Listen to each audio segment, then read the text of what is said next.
Hi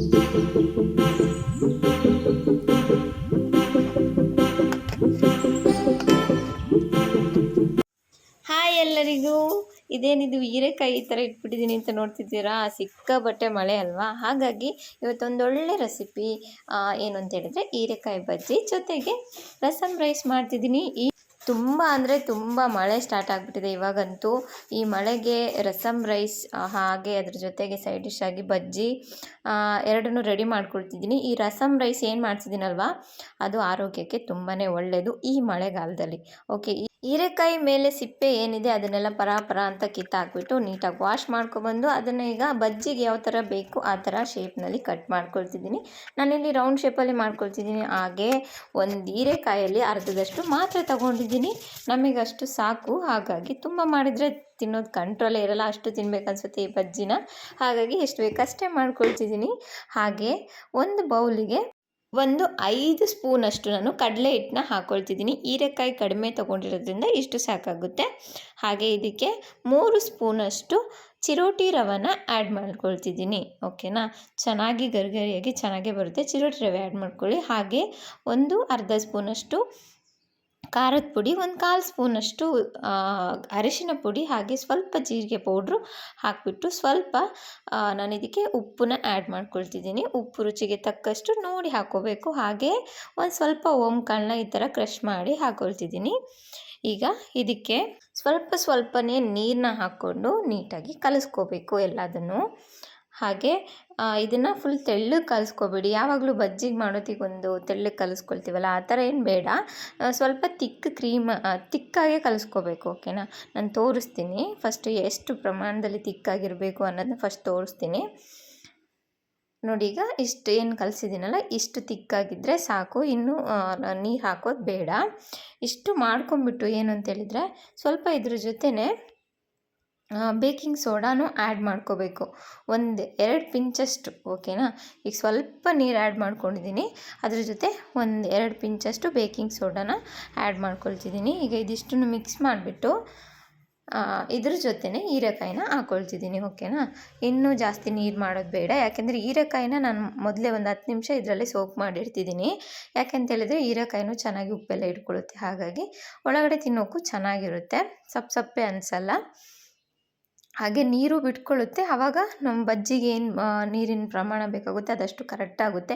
ಹಾಗಾಗಿ ನಾನು ಇದೇ ಥರ ಮಾಡ್ಕೊಳ್ತಿದ್ದೀನಿ. ನಿಮಗೇನಾದ್ರು ಮಿಸ್ ಆಗುತ್ತೆ ಅಂದರೆ ನಾರ್ಮಲಾಗಿ ಮಾಡ್ಕೋಬೋದು, ಏನು ತೊಂದರೆ ಇಲ್ಲ.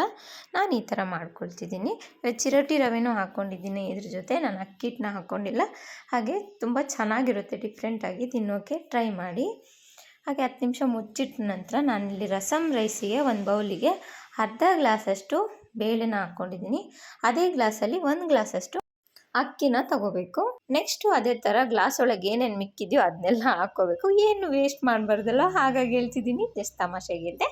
ಹಾಗೆ ಈಗೇನು ಮಾಡಬೇಕು ಅಂತೇಳಿದರೆ, ಈಗ ಫಸ್ಟು ನಾನು ಈ ಥರ ಕುಟ್ಟಣಿಗೆ ಇರುತ್ತಲ್ಲ ಅದನ್ನು ತೊಗೊಂಡ್ಬಿಟ್ಟು ಅದಕ್ಕೆ ಅರ್ಧ ಸ್ಪೂನಷ್ಟು ಕಾಳು ಮೆಣಸನ್ನ ಹಾಕ್ಕೊಳ್ತೀನಿ. ಹಾಗೆ ಅರ್ಧ ಸ್ಪೂನಷ್ಟು ಜೀರಿಗೆನ ಹಾಕ್ಕೊಳ್ತಿದ್ದೀನಿ. ನೆಕ್ಸ್ಟು ಇದಕ್ಕೆ 6ರಿಂದ 7 ಬೆಳ್ಳುಳ್ಳಿ ಹೆಸರನ್ನ ಸಿಪ್ಪೆ ಬಿಡಿಸಿಟ್ಟಿಟ್ಕೊಂಡಿದ್ದೀನಿ. ಇದನ್ನು ಇದ್ರ ಜೊತೆ ಹಾಕಬೇಕು. ಹಾಗೆ ಚೆನ್ನಾಗಿ ಕುಟ್ಟಬೇಕು. ನಂದು ಇದು ಕುಟ್ಟಣಿಗೆ ತುಂಬ ಸಣ್ಣದಾಗಿರೋದ್ರಿಂದ ಎಲ್ಲ ಆರಿ ಹೋಗ್ತಾ ಇದೆ. ಸ್ವಲ್ಪ ನಿಧಾನಕ್ಕೆ ಫಸ್ಟ್ ಮಾಡಿ ಆಮೇಲೆ ನೀಟಾಗಿ ಇದನ್ನು ಪೇಸ್ಟ್ ಥರ ಮಾಡ್ಕೋಬೇಕು. ಈ ಥರ ಪೇಸ್ಟ್ ಥರ ಮಾಡಿಕೊಂಡ್ರೆ ಸಾಕಾಗುತ್ತೆ.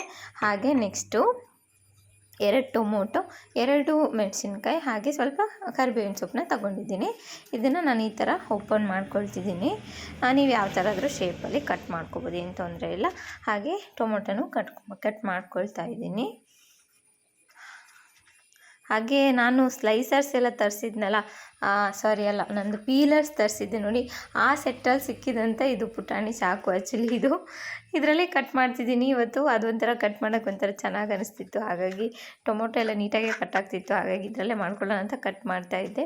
ಹಾಗೆ ಈ ರಸಮ್ ರೈಸು ತುಂಬಾ ಟೇಸ್ಟಿಯಾಗಿರುತ್ತೆ.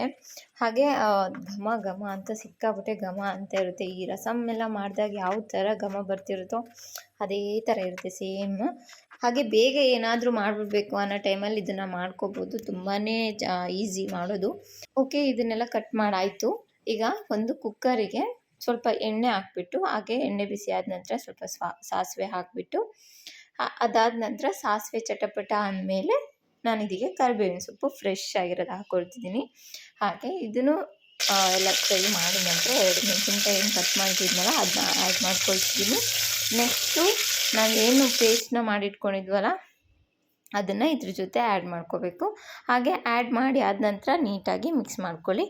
1 ನಿಮಿಷ ಇದನ್ನ ಹೀಗೆ ಬೇಯಿಸ್ಕೊಳ್ಳಿ. ತುಂಬ ಚೆನ್ನಾಗಿರುತ್ತೆ. ಇದ್ರ ಸ್ಮೆಲ್ ಅಂತೂ ಸಖತ್ತಾಗಿರುತ್ತೆ. ರಸಮ್ ಮಾಡಿದಾಗೆಲ್ಲ ಸ್ಮೆಲ್ ಇರುತ್ತಲ್ಲ ಅದೇ ಥರ ಇದನ್ನು ಹಾಕಿದ ತಕ್ಷಣ ಅಷ್ಟು ಪರಿಮಳ ಅನಿಸ್ತಿರುತ್ತೆ. ಹಾಗೆ ಇದ್ರ ನೆಕ್ಸ್ಟು ನಾನೇನು ಅಕ್ಕಿ ಬೇಳೆ ತೆಗೆದಿಟ್ಟಿದ್ನ ಅದನ್ನು ನೀವು ನೀಟಾಗಿ 1 2ರಿಂದ 3 ಸರಿ ವಾಶ್ ಮಾಡಿಬಿಟ್ಟು ಚೆನ್ನಾಗಿ ನೆಕ್ಸ್ಟ್ ಅದನ್ನು ಇದ್ರ ಜೊತೆ ಆ್ಯಡ್ ಮಾಡ್ಕೋಬೇಕು. ಇದ್ರ ಜೊತೆ ಆ್ಯಡ್ ಮಾಡಿಬಿಟ್ಟು ಹಾಗೆ ಟೊಮೊಟೊಸ್ ಏನು ಕಟ್ ಮಾಡಿಟ್ಟಿದ್ನಲ್ಲ ಅದನ್ನು ಇದ್ರ ಜೊತೆ ಹಾಕ್ಕೊಳ್ತಿದ್ದೀನಿ. ಹಾಗೆ ನಾನಿಲ್ಲಿ ನೆಕ್ಸ್ಟ್ ಇದಕ್ಕೆ ಒಂದು ಸ್ಮಾಲ್ ಸ್ಪೂನಲ್ಲಿ ಅರ್ಧ ಸ್ಪೂನಷ್ಟು ಅರಿಶಿನದ ಪೌಡ್ರನ್ನ ಇದ್ರ ಜೊತೆ ಆ್ಯಡ್ ಮಾಡ್ಕೊಳ್ತಿದ್ದೀನಿ. ನೆಕ್ಸ್ಟು ಖಾರದ ಪುಡಿನೂ ಅಷ್ಟೇ ಆಲ್ರೆಡಿ 2 ಮೆಣಸಿನ್ಕಾಯಿ ಹಾಕ್ಕೊಂಡಿರೋದ್ರಿಂದ ಒಂದು ಅರ್ಧ ಸ್ಪೂನಷ್ಟು ಅಷ್ಟೇ ಹಾಕ್ಕೊಳ್ತಿದ್ದೀನಿ. ಜಾಸ್ತಿ ಬೇಡ, ರುಚಿ ನೋಡಿಬಿಟ್ಟು ಹಾಕ್ಕೊಂಡ್ರೆ ಸಾಕು. ಹಾಗೆ 1 ಸ್ಪೂನಷ್ಟು ರಸಮ್ ಪೌಡ್ರ್ ಇದ್ದರೆ ಆ್ಯಡ್ ಮಾಡ್ಕೊಳ್ಳಿ, ಇಲ್ಲ ಸಾಂಬಾರು ಪೌಡ್ರ್ ಇದ್ದರೆ ಅದನ್ನ ಆ್ಯಡ್ ಮಾಡಿಕೊಂಡ್ರೆ ಆಯಿತು. ಇದೆರಡರಲ್ಲಿ ಯಾವುದಾದ್ರೂ ಒಂದನ್ನು ಆ್ಯಡ್ ಮಾಡಿಕೊಂಡ್ರೆ ಸಾಕು, ಚೆನ್ನಾಗಿರುತ್ತೆ. ಹಾಗೆ ಇದಕ್ಕೆ ಈಗ ರುಚಿಗೆ ತಕ್ಕಷ್ಟು ಉಪ್ಪನ್ನ ಆ್ಯಡ್ ಮಾಡ್ಕೋಬೇಕು. ಇದಿಷ್ಟು ಆ್ಯಡ್ ಮಾಡಿ ಆದ ನಂತರ ಒಂದ್ಸರಿ ನೀಟಾಗಿ ಮಿಕ್ಸ್ ಮಾಡಿಕೊಡಿ.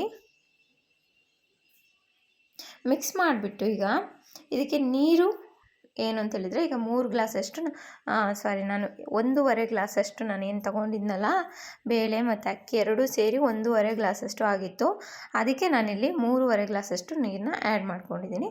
ಅದನ್ನು ಹಾಕ್ಕೊಂಬಿಟ್ಟು ಒಂದ್ಸರಿ ಮಿಕ್ಸ್ ಮಾಡಿ ಉಪ್ಪು ಖಾರ ಎಲ್ಲ ಒಂದ್ಸರಿ ಚೆಕ್ ಮಾಡಿಬಿಡಿ.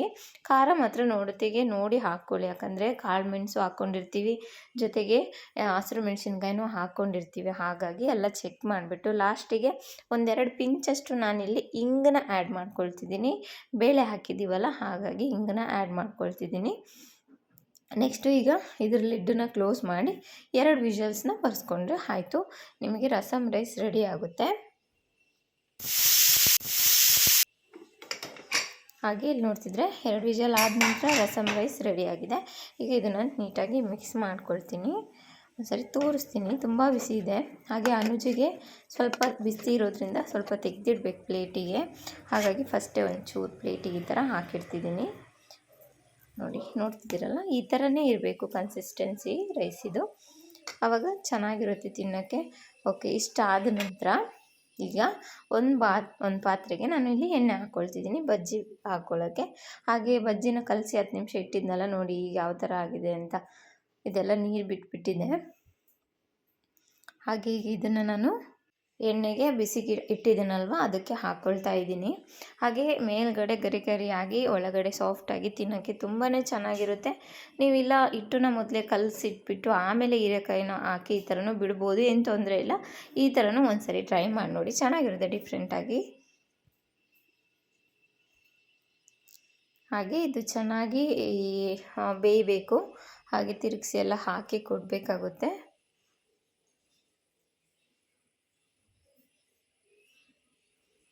ಈ ಮಳೆಗಾಲದಲ್ಲಿ ಈ ಥರ ಬಿಸಿ ಬಿಸಿ ಬಜ್ಜಿ ಜೊತೆ ಟೀ ಕಾಫಿ ಇದ್ದರೆ ಅಂತೂ ಇನ್ನೂ ಚೆನ್ನಾಗಿ ಅನಿಸುತ್ತೆ. ಆದರೆ ಏನು ಮಾಡೋದು, ಯಾವಾಗಲೂ ಇದನ್ನು ತಿಂದರೆ ಆರೋಗ್ಯಕ್ಕೂ ಒಳ್ಳೆಯದಲ್ಲ. ಅಪರೂಪಕ್ಕೊಂದ್ಸರಿ ಮನೇಲೇ ಚೆನ್ನಾಗಿ ಮಾಡಿ ತಿನ್ನೋದ್ರಿಂದ ರುಚಿನೂ ಚೆನ್ನಾಗಿರುತ್ತೆ, ನಮಗೂ ಖುಷಿಯಾಗುತ್ತೆ ಅಲ್ವಾ.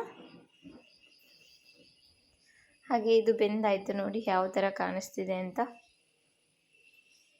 ತುಂಬಾ ಕ್ರಿಸ್ಪಿಯಾಗಿರುತ್ತೆ, ಮೇಲೆ ಒಳಗಡೆ ಸಾಫ್ಟಾಗಿರುತ್ತೆ. ಹಾಗೆ ಅನುಜದ ಲಂಚನ್ನ ಪ್ಯಾಕ್ ಮಾಡಿಬಿಟ್ಟಿದ್ದೀನಿ. ಹಾಗೆ ನಾನು